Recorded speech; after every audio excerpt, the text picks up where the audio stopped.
आज की कहानी भगवान जगन्नाथपुरी। पुरी से ही नाम शहर का है और हिंदू धर्म के हिसाब से जो 4 धाम है उनमें से एक धाम है जगन्नाथपुरी। जो मान्यता है वो ये है कि भगवान विष्णु जब चारों धाम पर बसे और उसके बाद वो अपनी जब इन धामों की यात्रा किया करते हैं तो सबसे पहले हिमालय की ऊंची चोटियों पर बने अपने धाम बद्रीनाथ जाते हैं और बद्रीनाथ में स्नान करते हैं। इसके बाद वो पश्चिम में गुजरात के द्वारिका में जाते हैं और वहां कपड़े बदलते हैं, वस्त्र बदलते हैं। इसके बाद वो पुरी में, जिसकी आज कहानी सुनाना जा रहा हूं, तो यहाँ पे वो भोजन करते हैं और दक्षिण में रामेश्वरम में वो विश्राम करते हैं, ये मान्यता है। और पुरी का जो जगन्नाथ धाम है ये 4 धाम में से एक। यहाँ पे भगवान जगन्नाथ के बड़े भाई बलराम, बलभद्र और बहन जो है सुभद्रा, इन तीनों की यहाँ पे एक तरह से काठ की मूर्तियां हैं और यहाँ पे तीनों विराजमान हैं। पुरी का अपने आप में एक इतिहास है। जो प्राचीन हिंदुओं की 7 नगरियां मानी जाती हैं पवित्र, उनमें से एक पुरी का नाम आता है और ये उड़ीसा में ही है।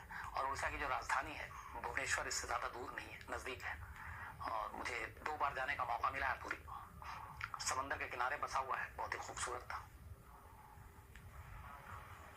तो पुराने जमाने में उड़ीसा का जो नाम हुआ करता था वो अभी ओडिशा है, पहले उत्कल प्रदेश हुआ करता था।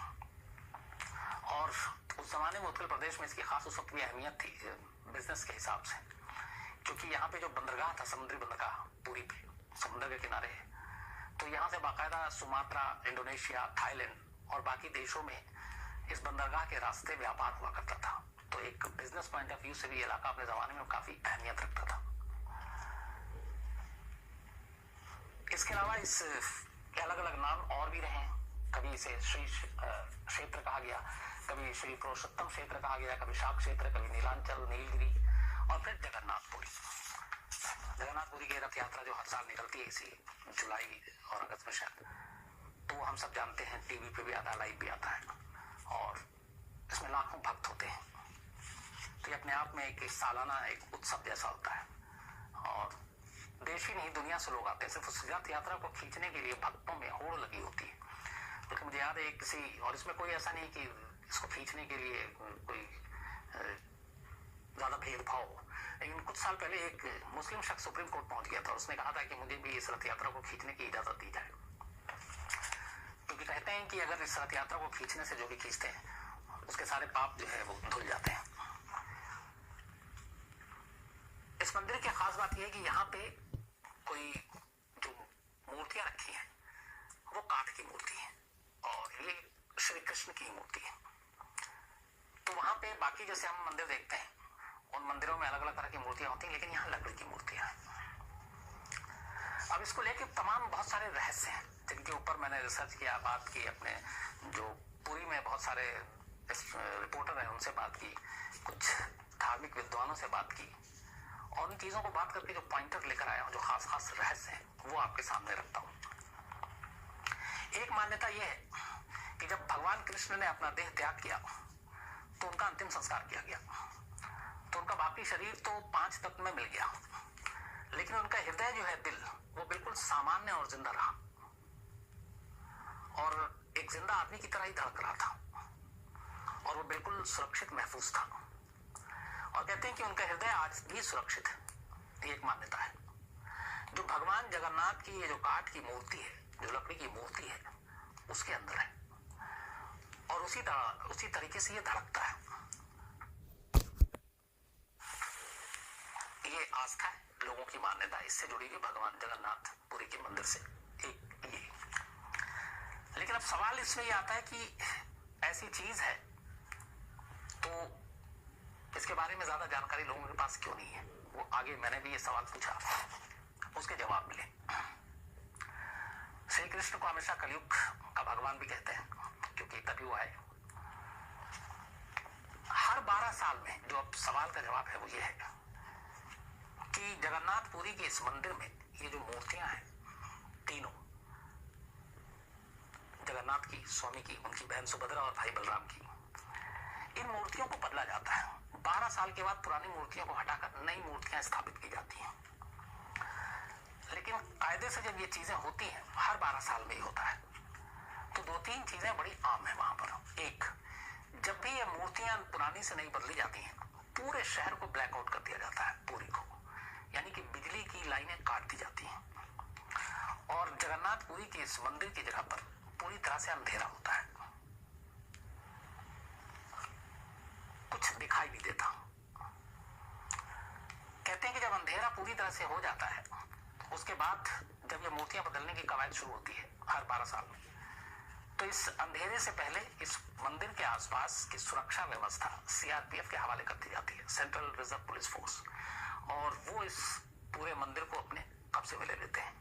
किसी का भी प्रवेश, किसी का आना जाना पूरी तरह से रोक होता है जब ये मूर्तियां बदली जाती हैं, पुरानी से नहीं की जाती हैं। अंधेरा होने के बाद, सीआरपीएफ की सुरक्षा के बाद, कोई अब मंदिर में जा नहीं सकता सिवाय उस पुजारी के जिसे इस पुरानी मूर्ति को नई मूर्ति में बदलना है। लेकिन उस पुजारी को भी यूं ही मंदिर के अंदर नहीं जाने दिया था। एक तो पूरी तरह से अंधेरा, धूप अंधेरा, उसके अलावा उसके हाथों पे दस्ताने पहनाए जाते हैं, फिर वो मंदिर में दाखिल होता है। अंधेरा होने के बावजूद उस पुजारी की आंखों पे पट्टी भी बांधी जाती है ताकि उसे कोई दिखाई न दे। हाथों में दस्ताने हैं, आंखों पे पट्टी है, पूरी तरीके से अंधेरा है, सीआरपीएफ का पहरा है। इसके बाद वो मूर्तियां बदल दी जाती हैं। लेकिन जो पुरानी मूर्ति से नई मूर्ति बदली जाती है, उसमें एक चीज, मतलब जब से ये मंदिर है और जब से ये परंपरा चली आ रही सदियों से, वो वैसी की वैसी रहती है, और वो है एक ब्रह्म पदार्थ जो मूर्ति के अंदर ही है, भगवान जगन्नाथ की। उस ब्रह्म पदार्थ को निकालकर जो नई मूर्ति है उसके अंदर डाला जाता है पुरानी मूर्ति से। तो ब्रह्म पदार्थ को पुरानी मूर्ति से निकालकर नई मूर्ति में डालने की ये परंपरा सैकड़ों सालों से, जब से ये चला रहा। लेकिन ये ब्रह्म पदार्थ क्या है जो एक, मूर्तियां तो 12 साल में बदल रही हैं, लेकिन वो चीजें नहीं बदल रही, वो उठाकर निकालकर दूसरी जो नई मूर्ति उसमें डाली जाती है। इसके बारे में आज तक कोई भी नहीं बता पाया कि आखिर ये ब्रह्म पदार्थ है क्या। आज तक किसी ने इसको देखा नहीं है, और शायद सैकड़ों हजारों सालों से ये परंपरा चली आ रही है। यानी कि ये ब्रह्म पदार्थ हर 12 साल में पुरानी मूर्ति से नई मूर्ति में ट्रांसफर कर दिया जाता है। लेकिन जो पुजारी इसको ट्रांसफर करता है उसे भी नहीं मालूम कि ये चीज है क्या। ये इस मंदिर और इसकी मूर्ति से जुड़ा हुआ ये अब तक का शायद सबसे बड़ा रहस्य है। हालांकि इसके बारे में, ब्रह्म पदार्थ के बारे में एक ये मान्यता है कि अगर इसे किसी ने देख लिया तो उसकी फौरन मौत हो जाएगी, और शायद वो देख भी नहीं पाएगा, क्योंकि उसके अंदर इतने चीथड़े, बल्कि कुछ लोग ये भी कहते हैं कि उसके देखते ही सामने वाले के शरीर के चीथड़े उड़ जाएंगे। और इस ब्रह्म पदार्थ को जोड़ा जाता है हमेशा श्री कृष्ण से। लेकिन यह है क्या, किसी ने देखा नहीं। जैसा आपको बताया कि ब्लैकआउट होता है, अंधेरा होता है, पुजारी के आंखों पे पट्टियां बंधी होती हैं और हाथों में दस्ताने होते हैं।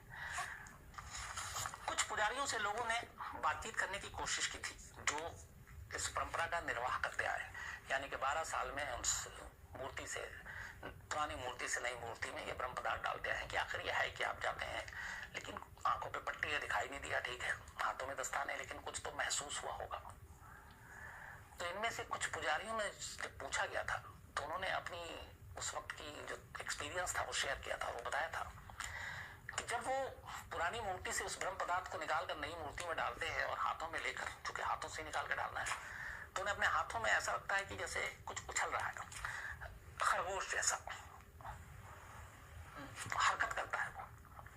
लेकिन क्या है ये नहीं मालूम, लेकिन जब भी हाथ में आता है तो लगता है कि कोई ऐसी चीज है जिसमें हरकत है, जिसमें जान है, और जो खरगोश जैसा उछल रहा है, और बस उसके बाद वो डाल देते हैं। पूरी तरह से हाथ में फील और भी नहीं होता, इसलिए कि दस्ताने भी पहने हुए। तो एक ये सबसे बड़ा रहस्य कि हर 12 साल में मूर्तियां नई बनाई जाती, वहां पे रखी जाती हैं, पुरानी मूर्तियां हटा दी जाती हैं।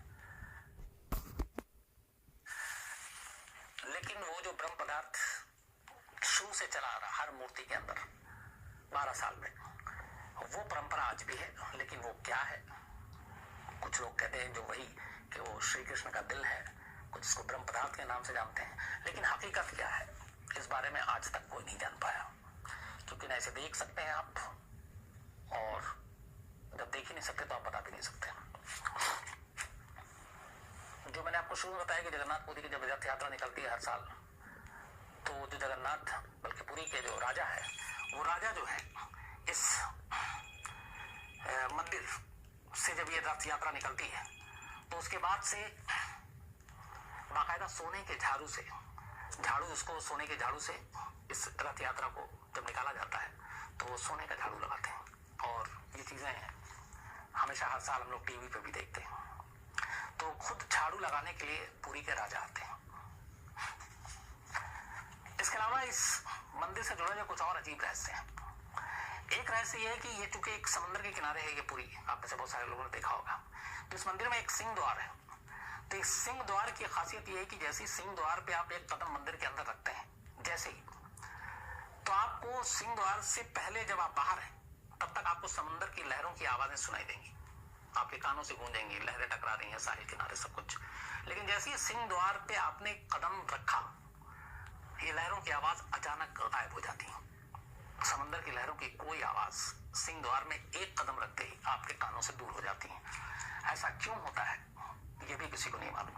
लेकिन फिर वापसी में आप जैसे ही कदम बाहर निकालते हैं, पहला जैसे ही आपने कदम रखा, आपको उन लहरों की आवाज दोबारा आपके कानों तक आ जाएंगी। उससे कुछ दूरी पर वहां पे चिताएं भी जलती हैं, और एक ये भी मान्यता है, ये कहते हैं कि दरवाजे के बाहर तक आपको चिताओं की गंध आती है नाक में, लेकिन जैसे ही आपने कदम एक अंदर रखा आपको कोई गंध नहीं आएगी। ये भी एक रहस्य है जिसके बारे में नहीं मालूम ऐसा क्यों है। एक और अजीब चीज है, वैसे मैंने ये खुद देखा, जितने भी देश में मंदिर हो, मस्जिद हो, दरगाह हो, वहां पे पक्षियां, चिड़िया, परिंदे हमेशा उड़ते रहते हैं, बल्कि बैठते भी हैं। जगन्नाथपुरी के इस मंदिर के ऊपर से कभी कोई पक्षी नहीं उड़ा, न इसके किसी भी गुंबद पर बैठा हुआ नजर आया। इस पूरे मंदिर का जो जितना एरिया है, उस एरिया के ऊपर से आज तक कभी किसी ने उसको बैठते हुए नहीं देखा, किसी पक्षी को, परिंदे को नहीं देखा।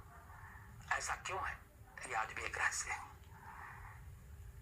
इन पक्षियों के और परिंदों के इस मंदिर के ऊपर न उड़ान भरने की वजह से फिर ये भी है कि इसके ऊपर से कभी भी कोई हवाई जहाज या चॉपर, हेलीकॉप्टर, इसके उड़ने पे भी पाबंदी और मनाही है कि शायद इसके ऊपर से अगर कोई नहीं उड़ सकता तो फिर ये हुआ कि इसके ऊपर से प्लेन और बाकी चीजें भी नहीं उड़ेंगी।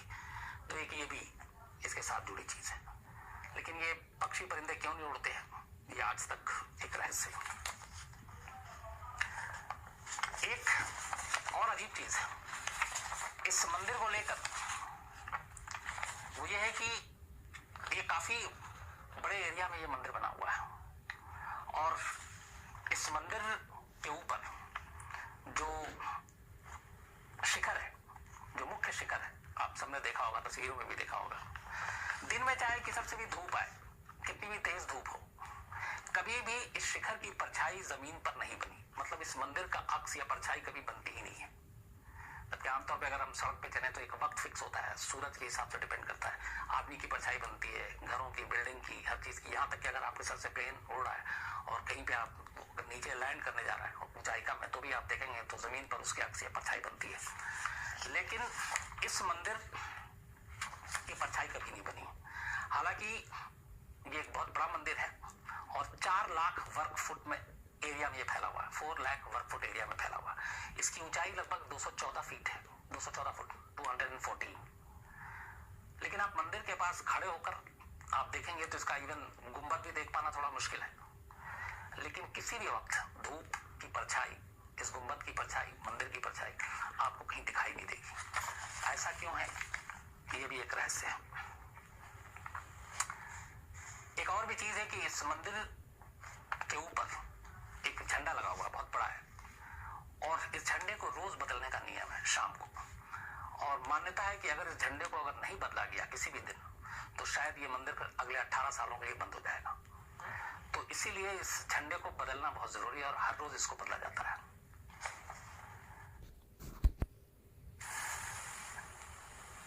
भगवान जगन्नाथ मंदिर के शिखर पर एक सुदर्शन चक्र बना हुआ है, और कहते हैं कि इस सुदर्शन चक्र को आप जिधर से जाकर देखेंगे ऐसा लगेगा कि उसका मुंह आपकी तरफ है। और सिर्फ इसी मंदिर नहीं, पूरी में जितने भी बाकी मंदिर हैं उन सब में इन सब चीजों को, जब भी बाकी मंदिर को देखा जाता है और वहां सुदर्शन चक्र जो लगे हुए हैं, तो उससे जहां पे भी आप जाके खड़े होकर देखेंगे तो ऐसा लगेगा कि उसका मुंह आपकी तरफ है। और ऐसा क्यों है? क्योंकि बहुत सारे और दूसरे अगर शहरों की हम बात करें तो कई लोगों ने इसको ट्राई करने की कोशिश की, लेकिन ऐसा हुआ नहीं। ये सिर्फ पुरी में ऐसा है। अब ये भी एक रहस्य, ऐसा क्यों है? एक सबसे अजीब चीज और है इस मंदिर को लेकर और इसके रहस्य को लेकर। कहते हैं कि इस मंदिर में दुनिया के सबसे बड़े रसोई घर में से एक रसोई घर है, जिसमें 500 रसोई काम करते हैं और 300 उनके सहयोगी होते हैं, असिस्टेंट। और कई बार तो यहाँ ऐसा हो सकता है कि आप लाखों लोगों को जो रसोई में खाना बना के खिला सकते हैं, प्रसाद दे सकते हैं। इस मंदिर की रसोई से जुड़ा हुआ एक अजीब रहस्य है। वो रहस्य ये है कि चाहे भक्त यहाँ कितने भी आ जाए, कभी प्रसाद कम नहीं हुआ। कई बार ऐसा होता है कि लाखों में आप पहुंच गए खास ओकेजन के, लेकिन यहाँ पे प्रसाद कभी कम नहीं हुआ। लेकिन जैसे ही मंदिर का गेट बंद होने का वक्त आता है, प्रसाद अपने आप खत्म हो जाता है। मतलब कभी भक्तों के लिए प्रसाद कम नहीं हुआ, लेकिन जैसे ही गेट बंद होने का वक्त आया, प्रसाद अपने आप खत्म हो जाता है। और प्रसाद यहाँ कभी भी व्यर्थ नहीं गया, बर्बाद नहीं गया। ये ऐसा क्यों है ये भी नहीं मालूम। इसी प्रसाद और मंदिर से जुड़ी एक दूसरी चीज और है, वो ये है कि यहाँ जो प्रसाद बनता है वो लकड़ी के चूल्हे पे बनता है और 7 बर्तनों में बनता है जगन्नाथपुरी के इस मंदिर में। तो लकड़ी के चूल्हे पे एक एक करके 7 बर्तन एक साथ रखे जाते हैं, जो बड़े बड़े बर्तन है जिसमें प्रसाद बनता है। लेकिन हैरत अंगेज तौर पर सबसे पहला जो प्रसाद पककर या बनकर तैयार होता है, वो सबसे जो ऊपर बर्तन रखा हुआ होता है वो रेडी होता है। मतलब चूल्हा नीचे, पहला बर्तन, उसके बाद दूसरा, तीसरा, चौथा, 7वां, लेकिन पहला प्रसाद तैयार होता है जो सबसे ऊपर बर्तन रखा हुआ 7वां, उसके बाद छठा, फिर 5वां, फिर चौथा, फिर तीसरा, फिर दूसरे, उल्टा। तो ये ऐसा क्यों है ये भी नहीं मालूम कि इसके पीछे की कहानी क्या है। एक ये हमेशा और भी चीज कहते हैं कि इस मंदिर के साथ जुड़ी हुई है कि यहाँ पे हवा के उल्टे सिमत में, उल्टी तरफ जो झंडा लगा हुआ बहुत बड़ा मंदिर के ऊपर, तो हवा के अगेंस्ट में वो झंडा उड़ता है। कायदे से जिस तरीके हवा की थपेड़ी ले जाए उधर जाकर उसको उड़ना चाहिए, लेकिन यहाँ पे उल्टा है। और ये नहीं मालूम कि ऐसा क्यों होता है कि ये उसके उलट जाकर उड़ता है। तो ये वो सारी चीजें हैं जिसने इस मंदिर के कई रहस्यों को ऐसा रहस्य बना रखा है, जिसके बारे में आज भी कोई पक्के तौर पर नहीं बताया कि इन सब चीजों के पीछे है क्या और क्यों है। जो हवा का रुख है, हमेशा कहते हैं कि जो समंदर से इस तरफ आता है और फिर एक वक्त होता है वापस समंदर की तरफ जाता है। यहाँ इस मंदिर के पास हमेशा ये उल्टी चीजें होती हैं। वो जिस वक्त उसको समंदर से शहर की तरफ आना, वो शहर से समंदर की तरफ जाता है, और जब समंदर से शहर से समंदर की तरफ जाना तब वो आगे जाता है। और इसीलिए यहाँ पे हमेशा विपरीत दिशा में ये झंडा जो है ये उड़ता रहता है। कई लोगों से मैंने बात की थी, ये सारी चीजें उन्होंने बताया, ऐसे 10, 12, 15 जो भी रहस्य है वहां के।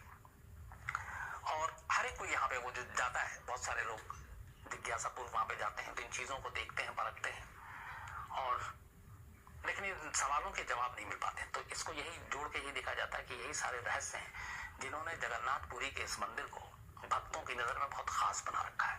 और इन रहस्यों की जिज्ञासा लेकर भी बहुत सारे लोग वहां जाते हैं। तो जितनी जानकारी जुटाई थी आपके लिए वो ये थी।